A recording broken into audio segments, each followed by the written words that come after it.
Let's go ahead and get started. Thanks for attending today. Look forward to hearing Dr. Ed Gibbons give a talk on his advanced concepts for direct coal liquefaction, development of Mo-Better-based dispersed catalyst. It is I don't really remember the year. Whatever. I don't remember the year that you got here. Was it like early 90s? Probably about the same time. Yeah, I'll talk about that. And, you can't blame this on me. This wasn't Ed's idea, but he has a lot of interest and a lot of experience in many diverse areas, environmental, petroleum. He worked for Air Products, I remember, and before that was were you at Mobile Oil, is that right? I was his roommate. I mean, He was unemployed for years. But anyway, just welcome Ed and look forward to it. well, knowing that everybody wants to get out of here real quick, let's get to this pretty fast. All of you have heard about this advanced concepts for our program. We have another one around here. It's called the novel concepts. But this is the advanced concepts. I want to talk about the evaluation of the dispersed moly catalyst. But first, I'll give you some background on this program. There are several outfits that are involved in this. Consol, Sandia. Mike Peluso is LVP Associates. And Hydrocarbon Technologies used to be HRI, Hydrocarbon Research. They're now Hydrocarbon Technologies. Phase 1 started before I got here. That was in August '91. If anything good happened, it probably happened right then. The objective? Develop new concepts to reduce the cost of fuels by direct liquefaction. We're going to perform a detailed technical and economic evaluation. That Peluso is going to do as far as the process. Now I'll talk about the background of why this program and what the potential benefits are as we get into it. We have been here at the CARR been primarily involved in developing dispersed catalysts. Although there have been other activities. Coking, let's see. We had a program where we were looking at CO conversions of coal, etc. And there were a few others as well. And those concepts were evaluated, and we broke it down. And we ended up in phase 2 that started in '95, looking at strictly at dispersed catalysts. The first part of the program was over in March, and we submitted a proposal for phase 2, and that was accepted, and that started then and later on in the year. Now, where are we at right now? Well, under phase 2, we were going to do 4 bench scale runs. We've completed 2. Due to overspending, we lost 1, so we have 1 left. What happened was that there was an over budget or over expenditure as far as HDI, so we only have enough money for another run. The first run was completed in mid-'96.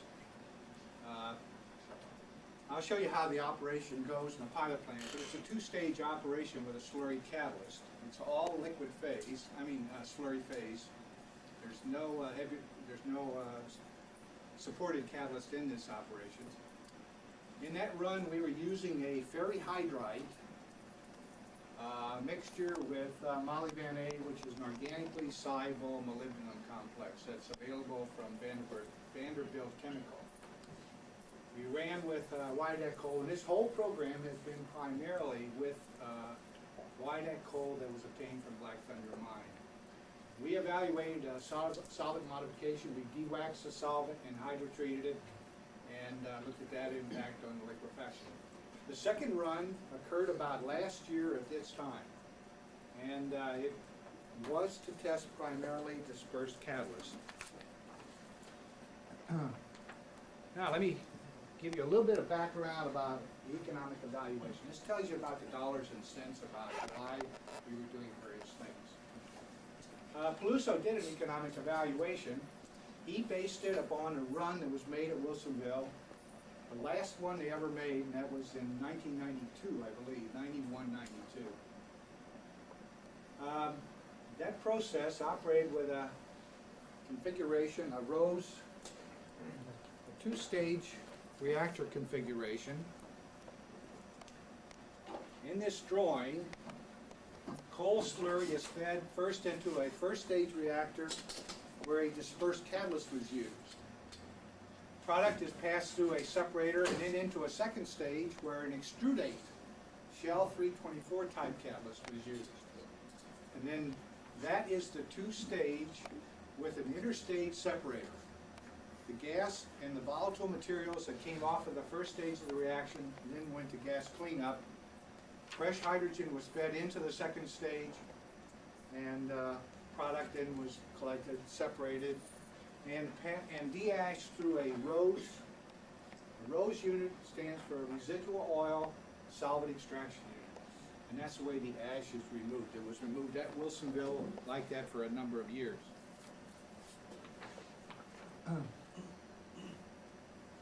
Now, in that process, in that run that was made, 92% of the coal, of the organic matter in the coal, was solubilized. The resid conversion, 85% based upon coal, was converted into a distillate material, into some form of distillate material. Hydrocarbon, CO, CO2, etc. All distillate products, 85%. And of that, 58%, the yield of hydrocarbon distillate that boiled from C4 to 340 was 58%. Now, he did the economics on this process. It's a very complicated plant. It's got many segments: preparation, liquefaction section. Liquefaction section is one of the largest portions of the plant. Hydrogen generation is the other. Total cost, $4.3 billion for a 50,000 barrel per day plant. You have a feel for refinery costs. This is a petroleum refinery might be, well, wouldn't even be $1 billion. So the cost of a plant for liquefying coal is really phenomenal. It may be $500 million probably. I think the last one was about 150,000 barrels and was maybe 250 million at that time, a number of years ago. Based upon product, gasoline product, the capital cost contributes $13.70 per barrel. That's based upon a 20-year life for the plant. The operating cost contributes $25 to the cost for a total $39.50. Now this is Peluso's number, $39.50. You probably heard numbers like 33, etc. There's a lot of contention depending on who does the evaluation. This was the number he came up with. The important number as far as we're concerned was the catalyst cost for the liquefaction section. $4.90 out of that $39.50 was the catalyst for the liquefaction section. So this is what we worked on. If we could reduce that cost, we could reduce the cost of the gasoline product by a maximum of up to almost $5. Well, let's look at catalyst costs that were the catalyst that was used at Wilsonville. The Wilsonville catalyst was a combination of iron oxide iron oxide molybdenum in the first stage, and an extrudate Shell 324 nickel moly catalyst in the second stage. Dispersed catalyst was 2.5. The extrudate Shell 324 was 236 for a $4.90 cost per barrel of final gasoline based upon 3.9 barrels final product per ton of coal. We've looked at several different directions. One of the things that Todd Hager looked at co-precipitated hematites. These are iron oxide that were formed during the co-precipitation with ammonium molybdate. And this would be in this particular case, would be a 1% iron oxide containing 100 ppm moly. The cost that was estimated by Peluso for that particular catalyst was $1.87. I think it was very optimistic that the cost based on barrel of gasoline per barrel of gasoline was $1.87. If you use the second stage catalyst as it was, the total cost would be $423 versus $490. So there would be a small saving if you went to that kind of a catalyst. But we were looking at getting as close to the molybdenum source as possible. The trioxide would be as close as you could get to the molybdenum source other than using the molybdenite, molybdenum sulfide. And other people have looked at using molybdenum sulfide or molybdenite, and the results have not been promising at all. You could use molybdenum trioxide, use a little bit of ammonia, 2 cents connected with 31 cents per barrel gasoline. You could dissolve the ammonium, the molybdenum trioxide as ammonium molybdate and be able to impregnate it on coal. Well, in combination with that, iron had been used in all the previous runs, so we looked at, could we run reducing that 54 cents down somewhat, so we looked at some iron moly combinations. So we were looking at dispersed catalyst costs that were something like 47 cents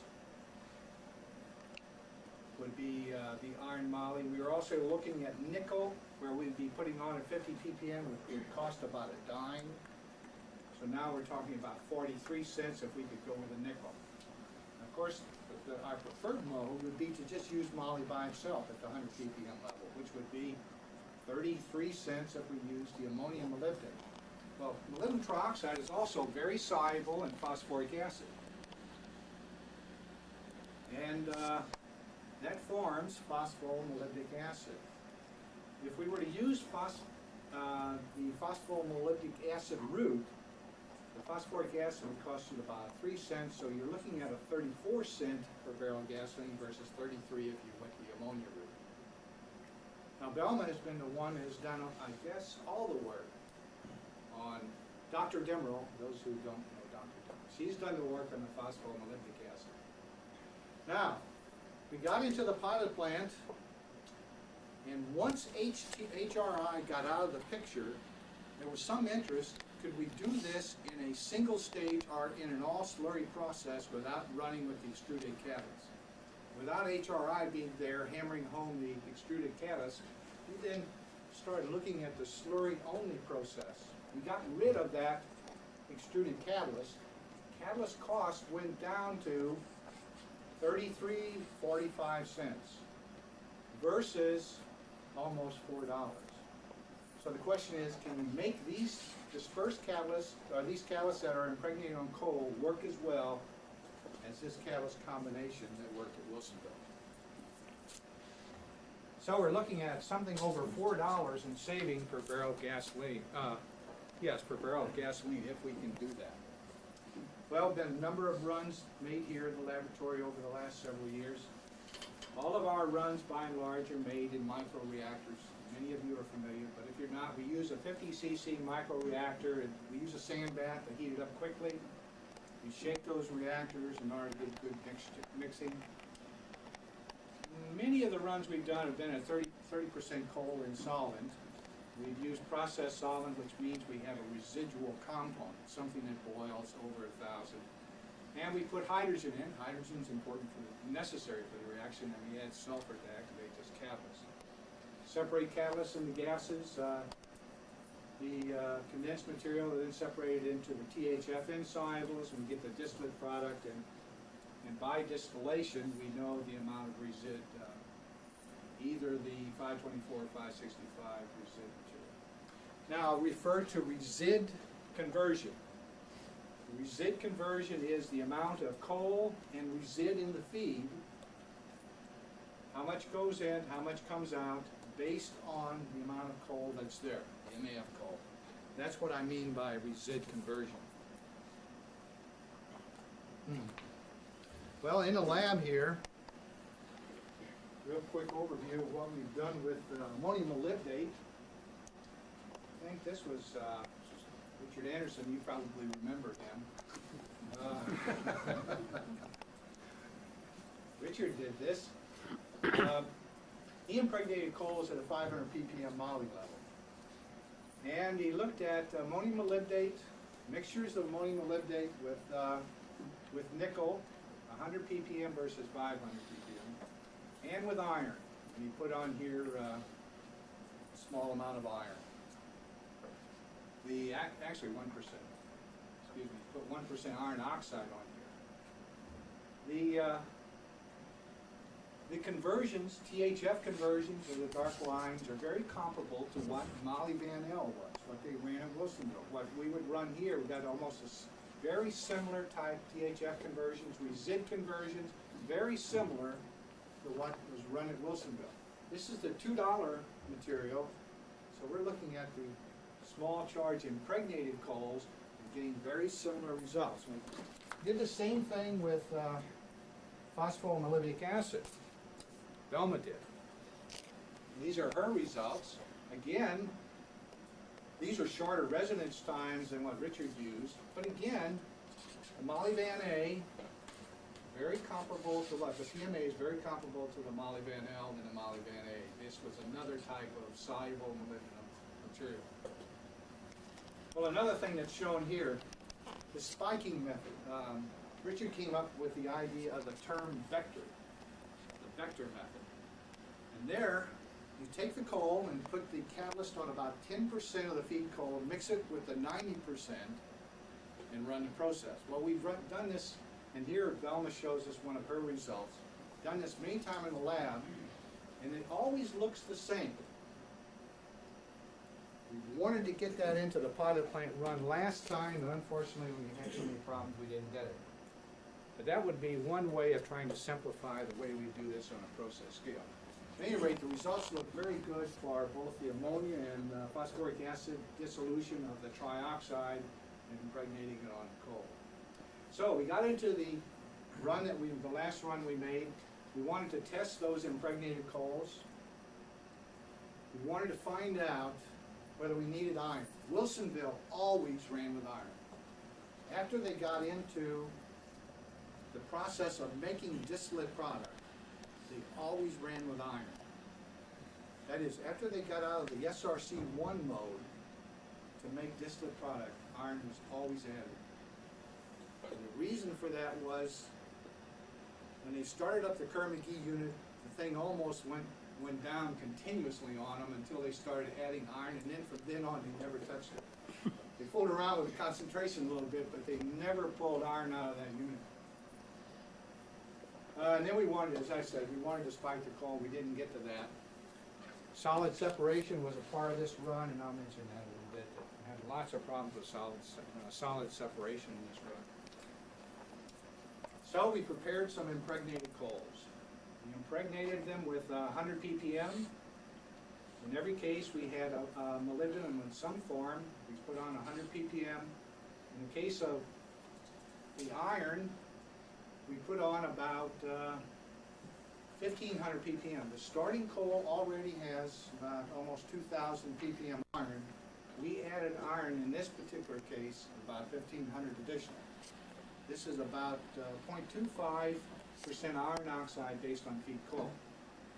And what we did was, we had the starting coal, it had about 10% moisture. So, on one batch that weighed maybe 300 pounds, no, 160 pounds, we added about 4 liters of water.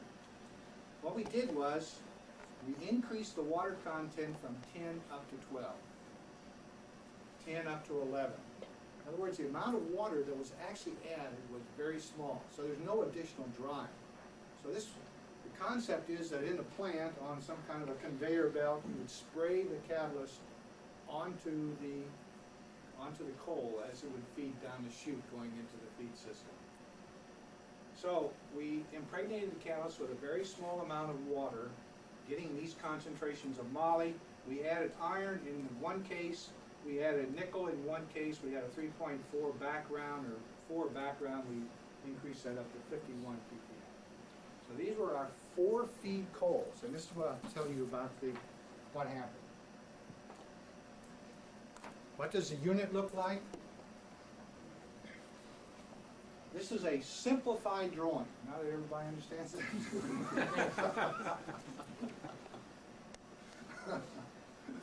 Well, we have a feed system, a slurry system that goes through 2 reactors. Same as Wilsonville, we have a separator between the two stages. We come out of there and we collect it into a atmospheric high temperature vessel. We collect that product and then we hand carry it into this Cadillac distillation system that we built for this. We first take the material over to catch a residual material, and the overhead then is then further fractionated to give the recycled solvent portion of the solvent plus the product going off the top. So it's very common type liquefaction unit. We tried to simulate the Rose unit. The unit that HTI actually has is very similar to a large Soxhlet extractor. It's a batch type Soxhlet extractor. In essence, of course, it's all in steel and it's running at reasonably high temperatures and it's got an online still, etc. But it's very similar. And what they did was they took the resid from the vacuum still, hand carried it back into, or a portion of it, and fed it into the top of this sock. And this sock had about a 15 micron opening. And then they would recycle the toluene through this thing in order to try to extract it. Well, I guess they started up. The first time they ever tried this. So the operators poured this stuff in there. Of course, it's liquid. Threw the sock in there and, gee, what in the world's going on here? So in essence, the stuff was a solid glob and the toluene couldn't eat away in about the 4-hour turnaround that you demanded in order to have this thing, keep this thing on stream. So it took them some time to ever figure out, gee, they weren't doing it right. So then they tried forming what they call worms. And those of you who've worked with SRC and that type of material, you'll melt it and you can form a worm. So they had some porosity in there and they would dump the worms in here and they got better extraction. But they found out that the solids were going right through the sock. So that didn't work. So we were on stream about 12 days and we had to change and we went to filtration. Filtration didn't work because the solids went right through the filter paper. And so we finally ended up having to do vacuum distillation. That took us about 20 days to figure out that we didn't have a solid separation method. And this is the first time I guess HTI had ever run into this. That we were farming a solid, a mineral matter and IOM material that went right through the filter paper. And there's enough time, I'll show you a little bit about the data from that. And I had a lot of help from Bob Rathbone and Rolando in looking at those solids and trying to understand why they would go right through those a few micron opening separation media. The run conditions, each reactor has a 2-liter volume. The preheater is a 200 cc preheater. The coal was fed such that the residence time in each reactor was 40 minutes. The coal feed rate per pound per hour, etc. was 40. It just so happens that the residence times the same, about 40 minutes in each reactor. So residence time in the process is running about 80, 90 minutes. Hydrogen feed rate, it was 20% hydrogen on coal. And that is because if it was a once through, it'd be about 13, but we split the hydrogen interstage and had to make it up in the second stage. So we had about a 60-40 split, 12 weight percent going in the first stage, 8% going in the second stage. H2S was added in the first stage. I didn't get into that, but we added H2S to make sure that that was the catalyst was in a sulfided form. The temperatures during the run were 440 in the first, 450 in the second stage. And we ran a hydrotreater on the overhead product from the separator at 380.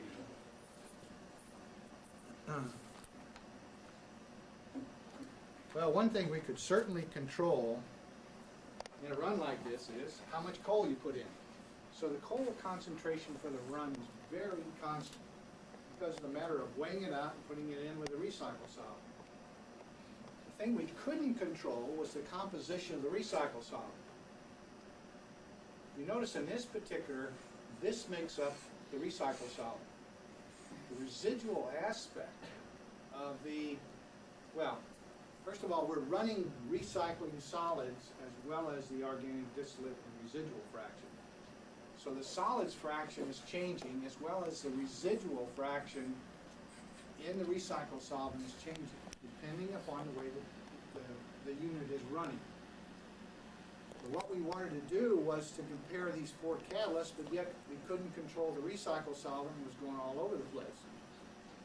So things looked pretty bleak for a long time that we had basically little control on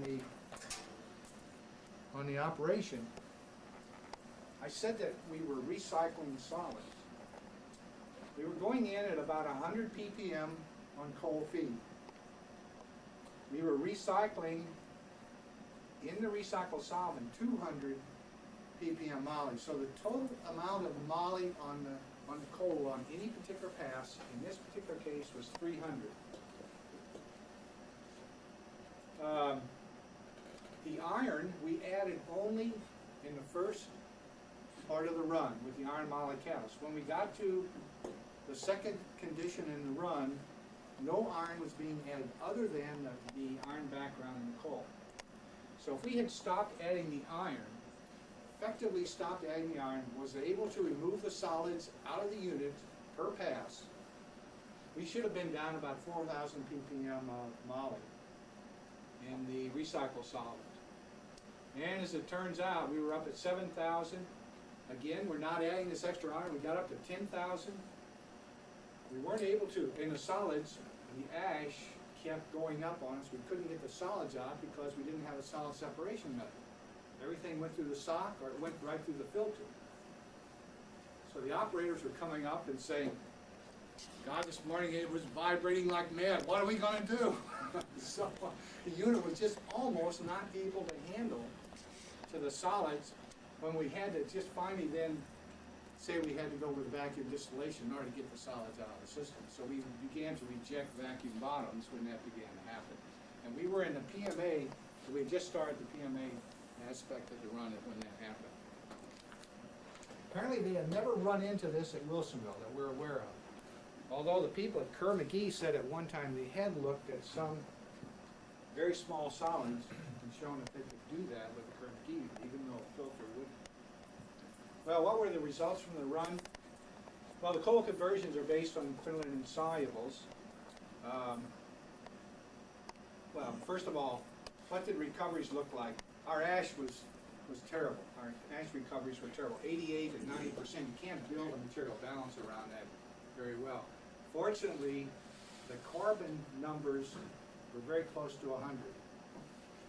And that's because of the enormous mass of carbon versus the amount of ash that's in the system. So we had to build our material balance around the carbon in the system and had to ignore the ash. So we didn't have an ash balance on this particular run.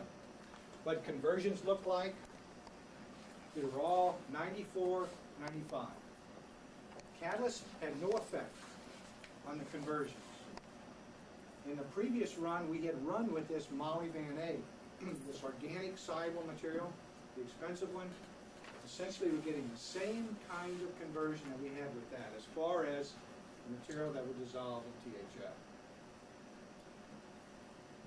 So, the impregnated catalyst worked just as well as far as the THF solubles. Resid conversion is normally the way you can look at the performance of a liquefaction run. Well, in this run, these four represent the catalysts that were tested, and as you can see, they're going all over the place. This was what we had seen with this Molly Van A catalyst, our reference case in the earlier run. And this one was the only one that came close. The nickel moly was the only one. It was about the same. They were jumping all over the place, and this would have suggested, and it did suggest for a long time, that the nickel ammonium molybdate was the best catalyst, and these weren't performing as well. Well, we did a simple data analysis here. We looked at a correlation, a simple correlation of AX plus BY going to all distillate product, all non-resid carbonaceous product.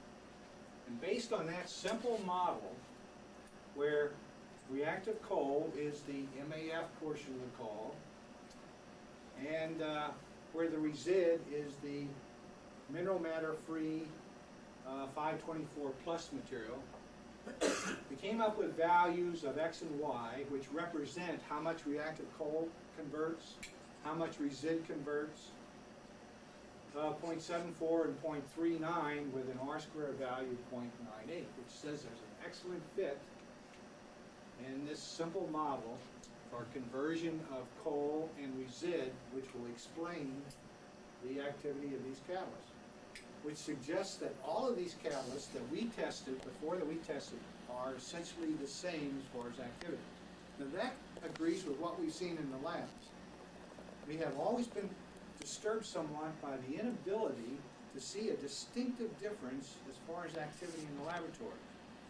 And yet in the pilot plant run, this correlation suggests they all acted the same, even though the unit was operating under distinctly different conditions based upon the recycled solvent, the amount of resid that was in the feed, etc.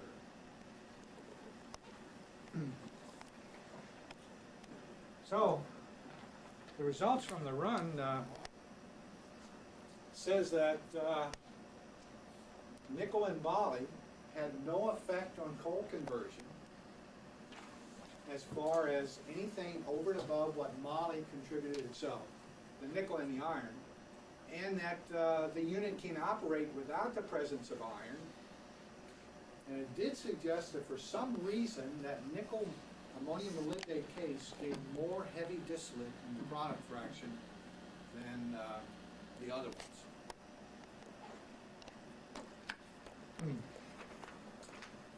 Well, that's where we are right now. Pretty much come to the conclusion that all the catalysts operate the same. Now we're in the midst of preparing for the next run. I anticipate it probably will come up in the spring. We're beginning to make our plans and prepare the materials. We'll start preparing soon the materials for this run. We want to integrate what we've learned from the first two runs. Unfortunately, we're not going to have the fourth one. We'd like to look at this spiked method or this vector method, which translates into, I can be pretty sloppy in my plans as far as the way I get my catalyst impregnated on coal. If the catalyst has to be uniformly dispersed, it's going to be a real hassle. We could be pretty sloppy about it. I think it will simplify the method that could be used to put this on coal. And then we want to, in this run, we run oil agglomerated coals. We got exceptionally high THF conversions in those runs, so we want to integrate our impregnated catalyst system with this clean coal. What we're thinking in terms of using spiked coal that have not been oil agglomerated in combination with the oil agglomerated coals, which would be in a ratio of about 10 to 90. 90% of the oil agglomerated coal. And we also want to continue some looking at the hydrotreating. I think some of the results we've seen here recently is that hydrotreating has a big effect on the performance of the catalyst. Okay, just a minute to tell you what happened as far as solid separation. 15th day on stream, we had to get out of the mode of extracting of the THF and had to go to filtration. So we started up the filter, and every 2 hours you run another batch through the filter. So it got going, and we were taking about 38% of the filter feed was coming out of the cake. That's the amount of solids that are in there. So that went along for, I guess this was sometime in the afternoon of that particular day, and along around 4 o'clock or 6 o'clock in the morning. This is when everything happens. 6 o'clock in the morning, 4 o'clock in the morning. Holy cow, this stuff was coming out and nothing was coming out as cake. So obviously, the operator screwed up. So we sat down for the next several days saying that the operator kept screwing up. What's wrong with this guy? Of course, he's not the, they kept changing shifts and these guys kept coming in. Couldn't get that material to come out on the filter. It was going right through a filter that had a 15 micron opening. We began to change sizes of openings down to, let's see, I guess we used a 24 is about a 2.5 micron. It went through that. It was unbelievable. We couldn't get anything to come out on those solids. Could not get the solids to come out on those filters. And then we began to get to the point where some of the cases the paper was beginning to block, and we couldn't have the 2-hour turnaround per cycle in order to keep this unit operating. So we had to completely abandon filtering over that period of time when we just weren't getting anything out, and it was beginning to blind the papers as we changed papers. And we had to go back to vacuum distillation. Well, we took the material and said, well, gee, if we take it back to the lab, surely we can analyze it and find out what's wrong, and we'll be able to correct it next time. Well, Bob tells us that the stuff that we made looks like it's smaller than the Wilsonville stuff. But then again, that's like boulders compared to fine gravel. Then we looked at the stuff that we made in the first run, and he had some samples from Exxon that they ran down there a couple of years ago, and couldn't see any difference. And yet, we filtered the stuff from ALC1 successfully for the whole 30-day run, had no problem. And presumably, we don't know whether the Exxon, they used vacuum distillation, but it didn't seem like it was any different as far as what the appearance was.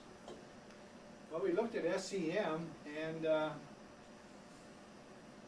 we found some difference in that there were some larger material, that there were some platelets, apparently, that we could relate back to the formation of baterite, which is sulfate, carbonate, thank you. We are also getting calcium sulfate in this thing, by the way. But I think we were getting calcium sulfate when we were writing PMA, which is an interesting phenomenon of how you get calcium sulfate in a reducing atmosphere running at 440 centigrade at 2,500 pounds hydrogen. And yet we were getting calcium sulfate form. Amazing. So at any rate, we could not really find, well, most of the material was less than 2 microns. So it was obviously very small material. But yet the material from ALC1 was small too, but yet we were able to filter it. So we really couldn't explain why these materials would not filter out. So we're pretty much to the point where we really cannot count on being able to separate the solids. Whether it's a result of that the impregnated coal has, the catalyst impregnated on this on the coal has caused the conversion to be so effective, but yet the level of conversion is about the same as if we had dispersed the oil, the moly into the oil phase. A number of people have worked on this program. I guess Richard, Todd Hager, James Lind started off with them. Barbara Armstrong was the first student that we had. I guess over the years we've had many students. Chad and Michael are the two that are left. They're currently enjoying this program. And then Velma and Zahn are the two technical people now that are carrying on the torch. Richard having abandoned us. You may remember him. But that's pretty much the overview of the Advanced Coal Liquefaction Project. Thanks, Ed. Not quite quick time yet, so if you a little time for questions, I guess. What size is the plant that you can filter it with filter paper? 50 pounds per day. The filter is about 40 centimeters in diameter, and the depth of liquid on that filter is about 2 centimeters, and yet there are all kinds of problems of either not getting it to go through or the solids going right through, etc. But the depth of the liquid on that filter is only about 2 centimeters. And you got a turnaround time of, it might take 30, might take an hour in some cases to get that stuff to go through the filter. I'm not sure you could pull that off commercially. That's why a Kerr McGee unit would almost have to be necessary. What happens after the next run, then? We've got one more run planned, then what? Well, DOE is pretty much getting out of direct liquefaction. Whether there'll be any continuation on of this kind of work, I doubt it, as far as we're concerned. HTI may go on, well, they're already working in co-processing, and I would guess they'll continue with some co-processing. I understand there's some desire to design a potential one-of-a-kind plan for processing many kinds of materials. Undoubtedly, HTI will get involved in that. They've also got something started with the Chinese, and that they're interested in liquefaction. And I guess DOE is doing some support for that, and will not involve us. So there is no phase 3? Pardon me? We talk about the phase 1 and phase 2. Yeah. How about phase 3? Commercial? Yeah, we're supposed to come up with a plan for that demonstration plan, so, our proof of concept plan, which would be something on like Wilsonville or, a little bit larger. That probably will never happen. Can you describe HTI's facility? Is this something that was already in place and you utilized it, and how's it Yeah. currently being used?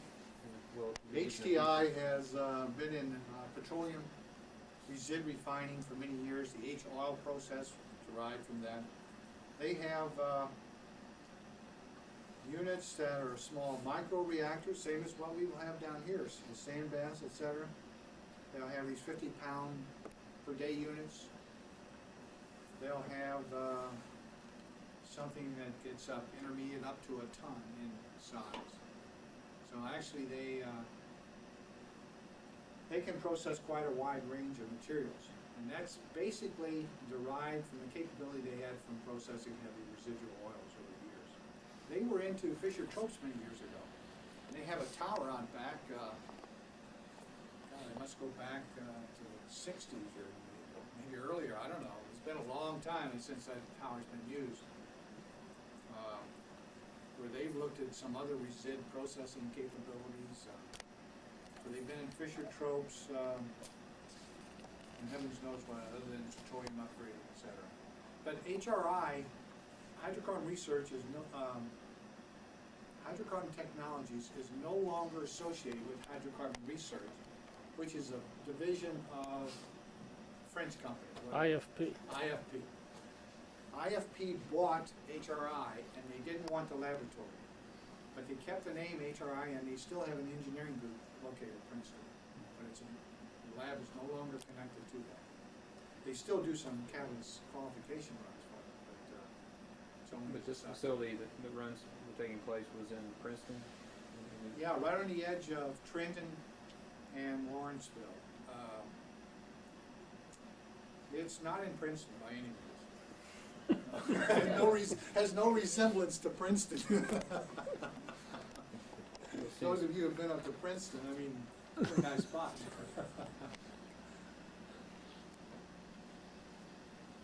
Any questions? This Anderson fellow you mentioned? Yeah. Why did he name his catalyst, I think, Vector? The Vector? Yeah, what's the, is Richard trying to sound important, or? That's certainly a richer kind of word. He's not here. Actually, by definition, it's exactly, works perfectly. Vector is something that is the carrier into a larger stream. Why does he, And in wastewater, that's used, that's a terminology that's used. why does he, but why do you think of it, and how is it working? Well, the Vector is to put the catalyst on a small portion, which acts as the carrier into the overall system. So you're taking, we did it as low as 10% of the feed coal, put the catalyst on there, and then mix it with the 90%. So that's the vector approach. How fine was the coal that it was was it put on before it was ground, or Oh, no, it was after it was ground. We've always worked just like with, a pulverized sort of material? with about, I don't know, the fine grind on that, 90% through 100 mesh at least, I would guess. How much? Under 200 mesh. Okay. It's a typical plant grind that comes out of, place in Empire Cove, which has been used for years. Any other questions or comments? No? Okay, well, thanks again, Ed.